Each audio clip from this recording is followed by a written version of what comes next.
All right, good afternoon, everyone. We'll just get rolling here with our announcements and things like that so we can be respectful of everybody's time and get them out of here at a decent time.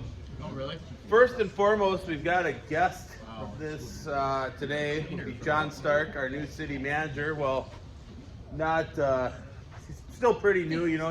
I know a lot of you have had the opportunity to meet John and converse with him so far since he's been on the job, but we asked him to come today, just kind of tell us a little bit about his position, what drew him to North St. Paul, and some of the things he thinks make North St. Paul great, and what we may be able to do here going into the future. So we'll just turn it over to John.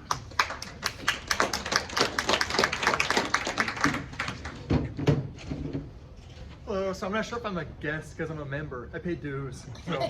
You're our speaker, just a speaker. Yeah. So I'll just tell you a little bit about myself and the job and kind of what I'm hoping to do here.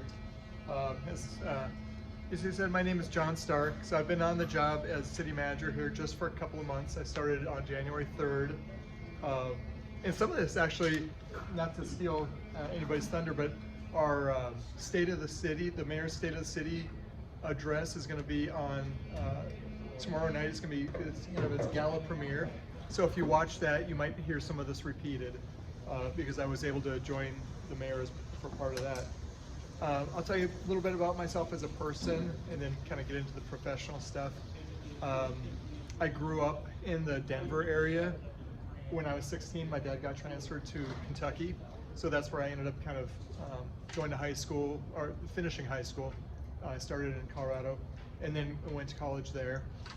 After graduating college, then I kind of started my career. I've got a lovely wife, Brittany, and two sons that are in college. One's at Iowa State and one's at the U of M. They're still kind of figuring out what they want to be. One's on spring break this week, one's on spring break next week. And so now the big thing we're trying to figure out is if they have enough overlap that the three of us can go see the Batman movie together. You know, some of the things I like to do, I'm a distance runner. I've run a bunch of marathons. Haven't run one this year. I haven't run one. The last one I ran was in May of last year, so it's been a little bit of time. So you might see me out on the Gateway Trail from time to time. I'm going to try to keep my miles happening and be city manager at the same time, see if that works out. Actually Tuesdays, normally over lunch on Tuesdays I'm out running, so I had to change things up a little bit today. Like a lot of people, I like the outdoors too. I love camping. I've got a camper. We try to get out and go see the world in that. So it's a little bit about me, kind of my resume or whatever. I got my undergraduate degree in urban planning and started my career in South Bend, Indiana. I worked there for about 5-6 years, and then my wife and I moved to Minnesota in 1998. No particular reason. We just thought that the Twin Cities was cool, so I started to apply for jobs here and ended up getting a job with the city of Richfield. I worked at the city of Richfield doing kind of urban planning and redevelopment stuff for about 7 or 8 years, and then decided I wanted to get my master's degree, so I went to the U of M and got a master's degree in public leadership and management.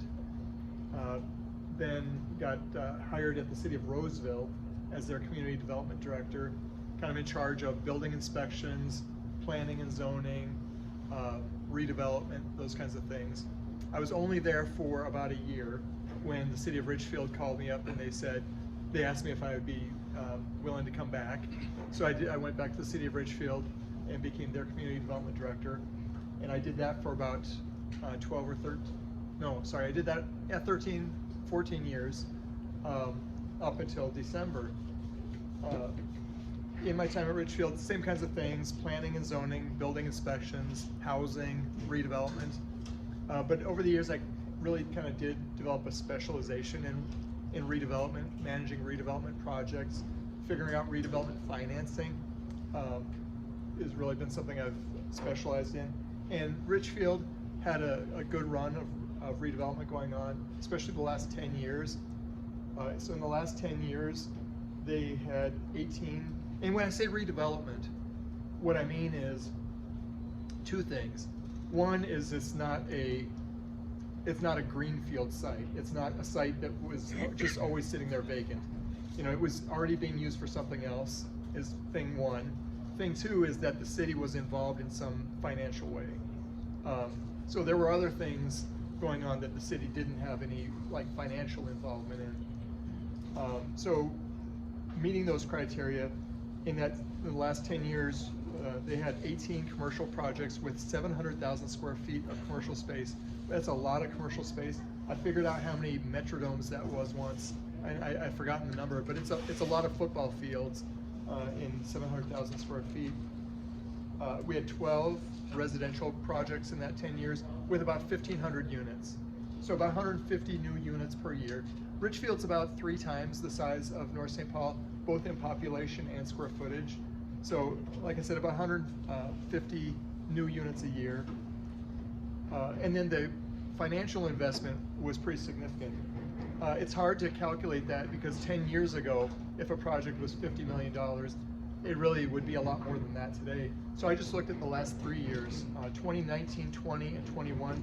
It was $100 million a year in investment in those projects.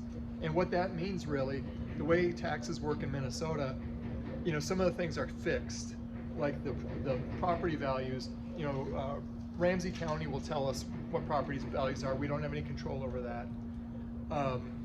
The city council sets a levy, and that's a set flat number. And then what somebody's tax rate is kind of in algebra, that's the X you're solving for. So we know the market values, we know the levy. The tax rate comes and goes based on those things.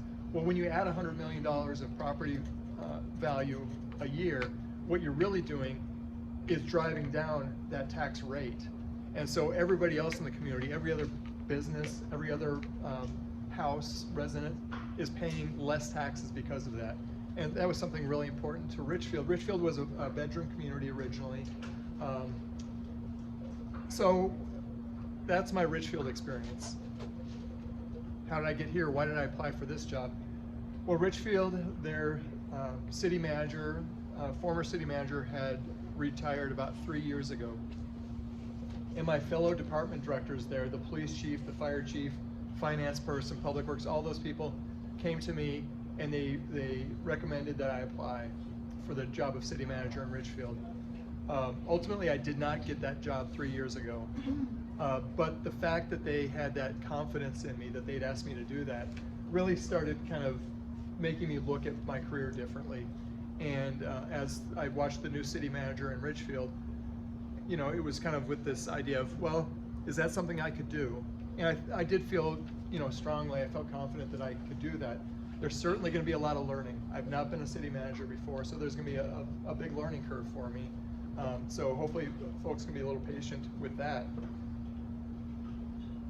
When I looked at North St. Paul, I felt it was the right size for me, and more importantly, kind of the right state of evolution. You know, cities evolve, they change over time. And North St. Paul is just, in my opinion, just ready to really flower. It's like a bud on a rose. It's just ready to bloom. And I was excited to be here for that blooming process. And that's what excited me about North St. Paul. And then when I looked at the job description, what they were looking for, I thought maybe I had some skills that were going to be useful. The redevelopment piece I talked about. But we did a lot of redevelopment in Richfield. That's not what I'm most proud of. The things I'm most proud of from my time in Richfield were kind of my team approach that I look at the world through. And I really formed a great team there as a part of a great team. And I really helped the people that I supervised develop professionally. I've had several people that I supervised go on to be community development directors in other cities, in Apple Valley, in St. Louis Park, and now in Richfield. And I'm really proud of that, that people I helped kind of bring along were able to take on that role. And I thought that those were skills that could be helpful in North St. Paul. Why they selected me, there are a couple of them here, you'd have to ask them. I think maybe some of the kinds of things I talked about. And quite frankly, it's city government is something that people aren't going into at the rate that they used to. I think if you would have looked at the applicants for a city manager 20 years ago, it would have been a very strong pool with a lot of applicants, and for whatever reason, fewer and fewer people are going into it. And so as a professional, I need to work on that end of things with our youth and telling them that this is something worthwhile to go into. So the role of city manager, I don't know when, but North St. Paul elected to become a city manager form of government. Cities North St. Paul size could have chosen two routes. They could have said, we want to be a city administrator, or we want to be a city manager. In a city administrator, really the city council is still in charge of all the day-to-day activities. The city administrator is just the person that carries it out. They do all the day-to-day stuff really at the direction of the city council. In a city manager form of government, the city manager is kind of the chief executive officer, makes the day-to-day decisions on staffing, on, if the city council says it's important to us to have, a program to do assistance for businesses, they get involved at the 40,000 foot level. How that program gets put together really falls under the city manager. So it's a little bit different form of government. It's kind of like, technically, it's kind of a parliamentary president. So, in the US, we elect our chief executive officer, the president. In Spain and some other countries, you elect your legislature, all your congressmen, and they vote on the president. The people don't. It's kind of like that. So like I said, my role is being the chief executive of the organization. It's a very diverse organization. Everything from police officers to finance people, and obviously very different skill sets, very different things that they're doing. I'm not going to tell the police chief how to police this community. I am going to be a resource to the police chief when he needs help, when he needs resources, when he wants somebody to bounce things off of, and really I'm kind of a conduit between, in this example, the police chief and the city council to kind of help with the communication to make sure everybody's talking the same language. So that's a little bit about the role of city manager. Some maybe personality traits I bring to the job. I am a very optimistic person. I think sometimes if somebody said, well, that guy looks at life through rose-colored glasses, that's meant to be a negative. I view that as a positive. I totally look at life through rose-colored glasses. I'm glad I do. That's who I am and who I want to be. I'm really take pride on being reasonable. In any one room, I can't control whether I'm the smartest person or the funniest person or the tallest person or any of those things. I can control whether I'm the most reasonable person. I will always listen to every side of a discussion and come up with an answer. And to me, and that's the definition of being reasonable or unreasonable. If you come into a conversation and there's no chance you're going to walk away and having changed your mind, that's an unreasonable person, and that's not who I am. I will always listen, and there are some things I would never change my mind on. The Wisconsin Badgers, but there are most things that I am willing to change my mind about. Sorry if there are any Wisconsin fans out there. I believe in collaboration. I think that our collective ideas are always better than our individual ideas. So I'm a collaborator. And we need to help each other to implement things, and that's why collaboration is important too. No one person can do anything. We do things together. Part of that too falls into transparency. I've been working in the local government field for 30 years, 29 years, and every single time I've seen a person get into trouble in local government, it's because they weren't transparent. It's because they kept information to themselves. And, you know, so a lot of my transparency is selfish. It's out of self-preservation. I don't want to get myself into trouble. If people know what I'm up to and it's wrong, I guess we're going to get into trouble together, which is, I guess, would be better than getting into trouble alone, but I definitely don't want to get into trouble alone. But the transparency just falls back to the collaboration thing too.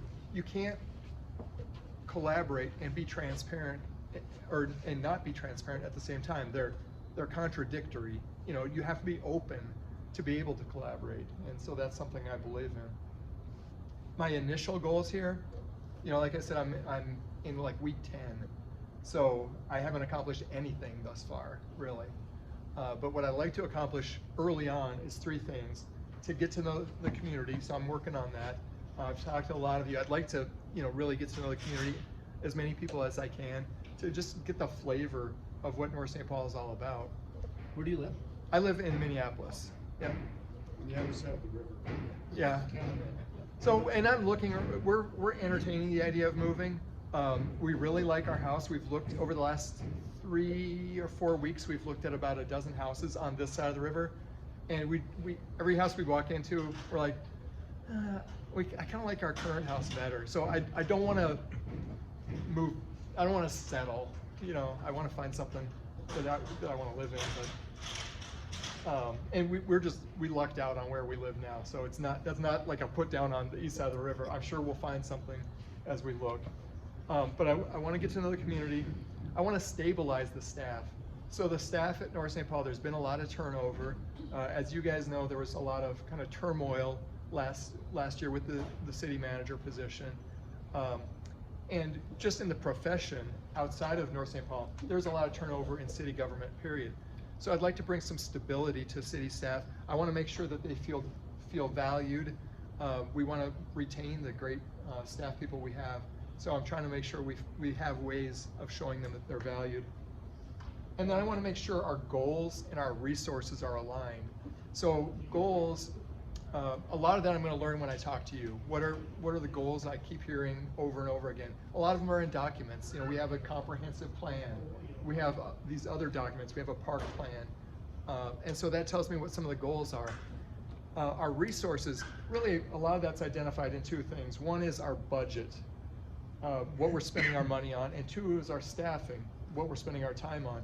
So I just want to make sure that the staffing and budget and what the community wants from us equate to each other. So if we're saying, you know, we really want, for example, the community center. You know, we're trying to figure out the community center. We really want to find a solution to the community center. And I've heard about the community center a lot. I just want to make sure when we look at the budget and we look at staffing, that those, we have the resources we would need to accomplish whatever it is we want to accomplish with the community center. So that's kind of my spiel. But I can take any questions. We can talk about anything. I just live in North St. Paul and own my business in North St. Paul. And one thing that's been kind of bothering me lately is the bus stops. There's this one over by Target, and this winter there was a point where the glass was shattered, and it's not like you're gonna send. It's not our bus stop. Yeah. You know, it's not like you can send Public Works over to sweep up the glass. But then on top of that, there's 15 Target carts sitting there. They were probably smashed into it to begin with. And then it starts snowing, and then snow just gets piled up on all this glass, and it just is this mess. But it seems, just in my experience so far, it's there's so many other people that aren't North St. Paul that are involved with what goes on in North St. Paul. If it's the county or the Met Council or the bus stations or all this stuff. And how could you hold them accountable more to hold up their end of the bargain? Yeah. If it's a county stoplight and somebody graffitis it, is it Public Works that goes and takes care of that, or is it the county? And then is there somebody saying, hey, you're not doing your job? Yep. You know, because that wouldn't take any of our resources as far as money to hold them accountable for what they're supposed to do. Yeah, so I don't know if everybody heard the question. It's kind of, you know, when we've got, the example was a bus stop over by Target that's got graffiti on it, or all these carts parked there that really are things outside of our control as a city. You know, how do we deal with that? And my answer is relationships. The key is to have relationships at the Met Council. who takes care of Metro Transit, so that you know who to call. You have a relationship with somebody to say, hey, you know, Bob, Jill, whoever, we've got this problem with this transit stop in North St. Paul, and we want to make sure that it's getting taken care of. Or having a relationship with the management at Target, where we can walk in there or call them up and say, come on, You gotta get the cards. you got to do something about the carts. And I think actually Mayor Furlong did just that, and it, at least temporarily, it solved some problems. About 3 weeks ago, Oh, I went in there, there's like Yeah. 15 of them sitting there. And I went, this has got to, and I've done it before, I've gone in there. But I go in there, and again, it's employees. Management says, we really don't have a manager here. Someone who can make those decisions. But the next day, they're all gone. And I asked Ron at Public Works, did you take them? He said, no. Yeah. So since then, they've been kind of disappearing. yeah. And I know I've reached out to them too, and you get the same, it's like you talk to someone else and you get a different excuse. It's gotten to the point now where if I drive by and I see them, I just throw them in my truck and I go over there and I just throw them in their parking lot. But it's kinda, I know what you're saying, it's like, That's just one should I have to aspect do of it. that? No. Do you call the city? Well, it's on a county road, you call the county and they say, well, that's not, so it just kinda, everyone does this finger pointing, meanwhile, the problem is there's broken glass and there's garbage and there's shopping carts, so I don't know, maybe there's some solution we can figure out in working with Target or something and Well, yeah, the relationships and stuff. Yeah. But it's just more, there's probably things I don't even know about that, oh, that's whoever does the sewers problem, or that's, And always feel free to call DNR. City Hall. Yeah. And we might not be the right people, Yeah. but we can track down the right people. You know, like I said, this is all about relationships. We do have, like among the department directors, we have 5 department directors. 3 of them are new to their roles. 2 are brand new to North St. Paul, 1's new as being a department director. And so we're out there trying to forge those relationships. Yeah. We're not there yet, but it's a work in progress. not to get on the soapbox, but like the car show, for example, I think is a great like showcase. Anytime that we can like showcase North St. Paul, it helps out the businesses here, it helps out the people that live here, makes them feel like, you know, hey, I live in North St. Paul. Yeah. Well, oh, the place with that great car show and the food trucks that go to the car show and all that fun stuff. And you know, it seems like with COVID and all these other things that are happening with societal differences and whatnot, that the car show keeps ending up being up in the air. Yeah. Like whether it's happening, is it not happening? Oh, it's happening. And then, Yeah. I mean, how do we make that like a long-term permanent thing? Like that's not gonna be like, oh, it's not happening this year because we don't have this resource or. Yeah, I think this year's gonna be the 29th Yeah. annual one. It was scaled back during COVID, but as far as I mean, we've met with them. The city has a contract with them where we provide some services for them and they pay for some of those services. But I believe they plan on going full throttle. Yeah, the only problem I've got now is I kind of feel like I need to buy a pre-1975 car. Right. And John, being on the board for the business association, as far as new department heads and stuff like that, the business association needs to be a resource for those people as well. So if there's relationships that they feel that they need to improve on or get to know people, have them reach out to us. There's business owners in here that have been in the community for a long time, and they're a great asset to the community and a great resource for them. So this relationship goes hand in hand. It's not just put on the city. We want to make sure that we're there for them as well. Yeah, Okay. I appreciate that. Yep. And like all of us, I've grown up. There was a time where I was really a little bit hesitant to criticize other people, to point out their flaws, whatever. And kind of my aha moment was one day, I was walking around with spinach in my teeth for half the day and nobody told me. I was like, I really want to know if I'm walking around with spinach in my teeth. And so I just started looking at criticism differently after that. And now I tell people when they've got spinach in their teeth, and I hope that they tell me. And so with the city, that's how I look at it. If there are things that we could be doing better, don't feel bad about bringing them to my attention. They're gonna help us be better. And going into public service, I know sometimes, you know, public workers get a bad name. You see like public works guys, you happen to drive by the minute they're on their break, whereas, you know, you're not there at 3 o'clock in the morning when they're dealing with a water main break. But people go into public service because they want to serve the public. You know, they could be doing a lot of other things, some of which, you know, maybe pay more money or pay money differently. You know, we don't get, when the stock market's going good, there's no, you know, there's no bonuses for city staff. And so everybody at City Hall wants to do a good job. And if you can tell us that we can do a better job, that's welcomed. Any surprises being the new city manager, not being in that role previous? Any surprises that you've seen for yourself? Yeah, a couple of things. Well, and I don't know the previous city manager, so I don't have anything positive or negative to say about him. I don't have a basis to make that. What I can tell you is he really wanted to wear a lot of hats. And so, for example, Carrie and I, when I first got in my office, I was answering every phone call that rang. Every time the phone rang, I answered it. That's how I always operated my office. And it took me about 2 days before I'm like, I can't do this.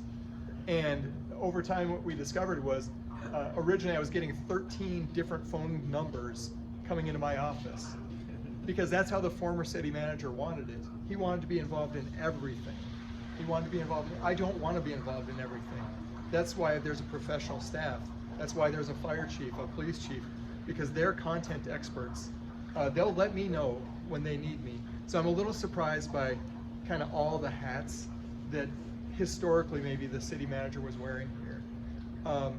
And I'm surprised 90% in good ways about how tight-knit North St. Paul is. How many people have been here their whole lives, know people that have been here their whole lives.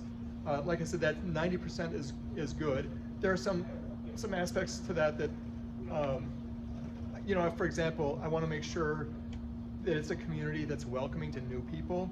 You know, if there are new people coming in that didn't grow up here, you know, I just like to make sure we're ready for that.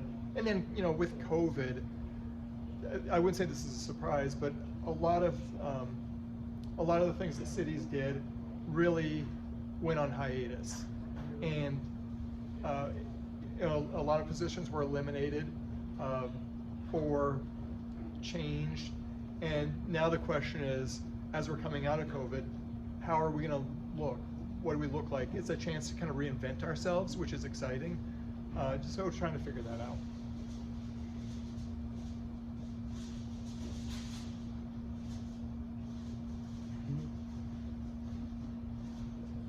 All right. Well, thanks everybody. Come by City Hall if you ever want to visit. If you ever want a tour of City Hall, I'd be happy to do that. Thank you.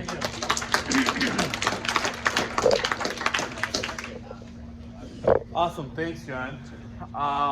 Not a whole lot else as far as announcements go. I know we've got a couple. Sue? I just want to mention that on Tuesday, March 22nd, it will be the first general meeting of the Historical Society for 2022. Perfect. So we're very excited. We hope we have a big group there. Our mayor is going to speak about challenges and just what's been happening. Okay. And everyone is welcome. You don't have to be a member. Thank you. Yeah, a couple new members. I know, Carol, did you want to introduce Corey, or let Corey introduce herself, or? My name's Corey Grace-Graber.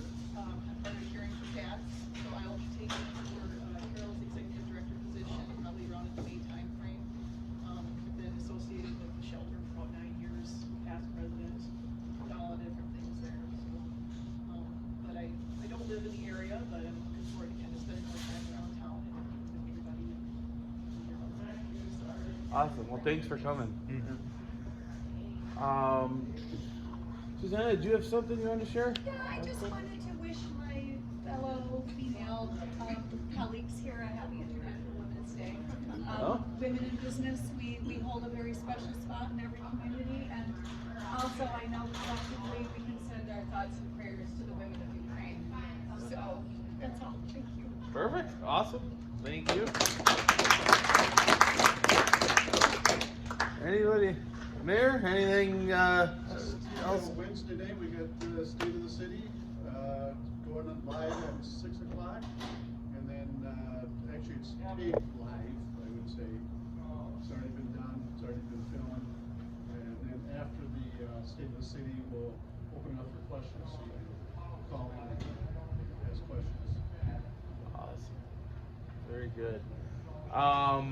Couple other things. You know, Carrie does a great job for us, for the Business Association of, emailing out good news to association members, making sure that everyone's getting the meeting invites, and sending out the business newsletter every month. So if you're not getting those, get with Carrie. Make sure she's got your email address, so that we can make sure that all members are getting all the information relevant to the business association. And next month, you won't want to miss it. Next month, we're going to have Morgan, the city engineer, here to speak with us about some of the ongoing projects that we've got going on in the downtown area, and how that, what that's going to look like for businesses going You forward. have to give him a time limit. Yeah. Okay. You gotta tell him 2 hours. half an Hour. Yeah. 45 minutes. Okay. You know, Good. just what you- Yeah. So we think that's going to be an exciting topic. We're very eager to hear what he's got to say and learn more about the projects that we've got going on currently in North St. Paul. I think that's really all I had. Does anybody else have anything to add or want to share or chime in? Questions, concerns, comments? All the above? No? Perfect. We'll keep it short and sweet. Archie, thanks again. The food was fantastic. Yeah. Thank you. Always a great host. I'm glad you're back there cooking. Yeah, exactly. So with that, I think we'll let everyone get on with their day. Thanks again, everybody, for coming, and we'll see you next month.